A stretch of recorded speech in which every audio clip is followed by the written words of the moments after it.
प्रभु मेरी धार्मिकता के अनुसार मेरे साथ व्यवहार करता है। मेरे हाथ के निर्दोषता के अनुसार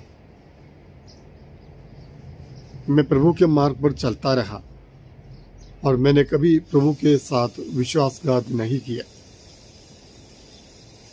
स्तोत्र ग्रंथ अध्याय 18 पद संख्या 21 और 22, भजन संगीता 18, 21 और 22, book of Psalms chapter 18 verses 21 and 22। स्तोत्रकार दावीद ये कहता है कि प्रभु मेरी धार्मिकता के अनुसार मेरे साथ व्यवहार कर, मेरे हाथ के निर्दोषता के अनुसार धार्मिकता के साथ जीने वाले एक व्यक्ति जिनके हाथ निष्कलंक है, कोई कलंक नहीं, जिनमें कोई पाप नहीं, और व्यक्ति ये कह सकता है कि प्रभु मेरी धार्मिकता पर दृष्टि डाल। आगे उन्होंने कहा कि मैं प्रभु के राहों पर चलता रहा और प्रभु के साथ विश्वासघात कभी नहीं किया। एक विश्वासी के मन में हमेशा यह होना चाहिए कि मुझे प्रभु के मार्ग पर चलना है, प्रभु के साथ किसी प्रकार का विश्वासघात नहीं करना है, प्रभु के वचनों के साथ किसी प्रकार का समझौता नहीं करना चाहिए। यह क्रिस्ती जीवन है। प्रभु प्रभु कहना काफी नहीं, प्रभु के नाम पर स्तुति भजन गाना काफी नहीं, संगति में जाकर प्रार्थना करना काफी नहीं। मेरी जिम्मेदारी है कि मुझे प्रभु के मार्ग पर चलना चाहिए, प्रभु के साथ, उनके वचनों के साथ, उनकी आज्ञाओं के साथ कभी मुझे विश्वासघात नहीं करना चाहिए, क्योंकि वह हमारे हृदय को जानता है।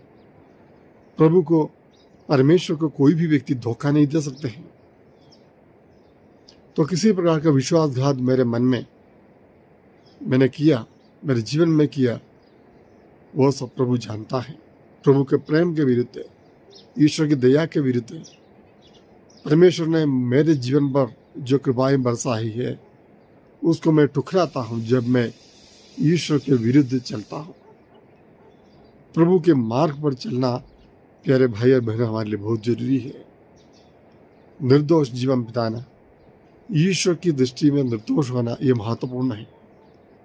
हम अपने आप को निर्दोष मानते हैं, जिस तरह हम सूक्ति ग्रंथ अध्याय 16 में पढ़ते हैं दूसरा वचन में कि मनुष्य अपना आचरण निर्दोष समझता है, किंतु ईश्वर उनके हृदय को जानता है।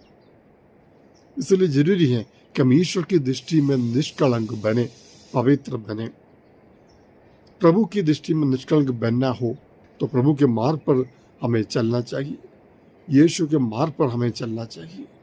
जो मार्ग परमेश्वर ने हमारे लिए दिया है वो मार्ग है कि प्रभु यीशु। इसलिए यीशु ने कहा कि मैं मार्ग, सत्य और जीवन हूँ। मैं मार्ग, सत्य और जीवन हूँ। यीशु ही मार्ग है। यीशु ने जो शिक्षा दी है उस शिक्षा पर चलते हुए हम एक धार्मिक जीवन, पवित्रता में एक जीवन बिताने का प्रयास जब हम करेंगे, कोशिश हम करेंगे, तो हम सच में प्रभु की सच्ची संतान बनेंगे। तो हम प्रार्थना करें, हम प्रयास करें, प्रयत्न करें कि हम ईश्वर की दृष्टि में, प्रभु की दृष्टि में सच्चे भक्त बने। आमीन। धन्यवाद परमेश्वर आज के इस वचन के लिए। हम आपको धन्यवाद देते, आपकी आराधना करते प्रभु। हाँ प्रभु, मेरी निर्दोषता के अनुसार, धार्मिकता के अनुसार मेरे साथ भी व्यवहार कर प्रभु। हाँ प्रभु, आप मेरे जीवन को जानते हैं।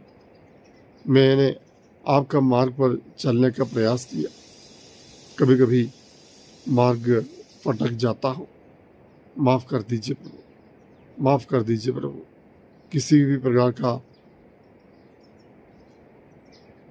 विश्वासघात मेरे जीवन में कभी ना हो प्रभु। इतनी कृपा, आशीष आज मुझे प्रदान कर। आमीन। सर्वशक्तिमान ईश्वर पिता और पुत्र और पवित्र आत्मा आपको आशीर्वाद प्रदान करे। आमीन।